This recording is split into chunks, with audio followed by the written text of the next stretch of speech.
Welcome to our channel J sir English classes.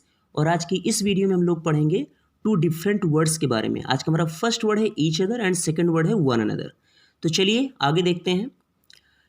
Each other, जिसका हिंदी मतलब होता है एक दूसरे को, का प्रयोग दो व्यक्तियों, टू पर्सन्स या दो वस्तुओं, टू थिंग्स के लिए होता है, जबकि वन अनदर का यूज दो से अधिक, मोर देन टू पर्सन्स और थिंग्स के लिए होता है।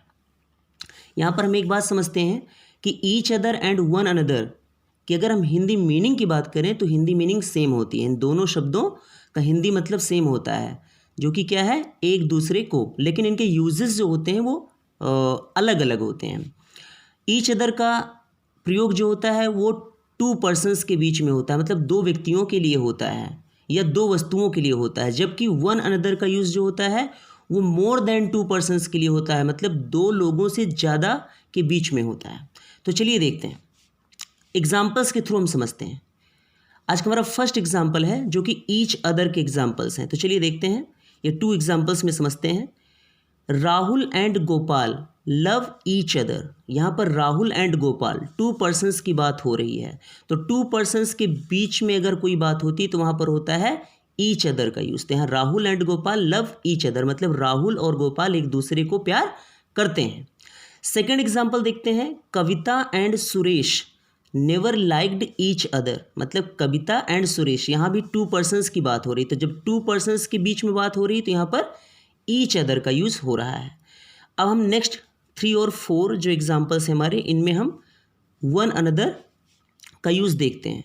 तो हमारा थर्ड नंबर का एग्जाम्पल है Mohan, Sohan and Gopal love one another. तो एज पर द रूल, जो हमारा रूल है, जो हमारा फॉर्मूला है, वो फॉर्मूला कह रहा है कि वन अनदर का यूज़ जो होता है वो दो से अधिक, means more than to persons और थिंग्स के लिए होता है। तो यहाँ पर मोर देन टू पर्सन्स की बात हो रही है। मोहन, सोहन एंड गोपाल, यहाँ पर मोर देन टू पर्सन्स मतलब 3 पर्सन्स की बात हो रही है। तो यहाँ पर जब मोर देन टू पर्सन्स की बात होती है वहाँ पर वन अनदर का यूज होता है। तो क्या है, Mohan, Sohan and Gopal love one another. Second, fourth number example देखते हैं। Kavita, Suresh and Deepak never liked one another. तो यहाँ पर भी Kavita, Suresh and Deepak never liked one another, मतलब 3 पर्सन्स की बात हो रही है जो कि मोर देन टू पर्सन्स हैं। तो यहाँ पर हमको ये चीज़ अच्छे से समझनी है और इस फॉर्मूले को अच्छे से समझना है। जो हमारा फॉर्मूला है इसको इसके अकॉर्डिंग हमको एग्जाम्पल्स बनाने हैं, ठीक है ना। तो हमको एक बार इसको हम फिर से समझते हैं कि ईच अदर का यूज़ जो होता है वो टू पर्सन्स या टू थिंग्स के लिए होता है, जबकि जो वन अनदर होता है वो मोर देन टू पर्सन्स या मोर देन टू थिंग्स के लिए होता है। हमने एग्जाम्पल्स के थ्रू उसको समझा।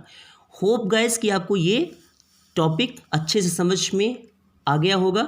अगर टॉपिक आपको अच्छे से समझ में आ जाए तो सबसे पहले चैनल को सब्सक्राइब कर लें, जिससे कि आगे के आने वाली सभी न्यू वीडियोस की नोटिफिकेशंस आपको टाइम पर मिल जाए।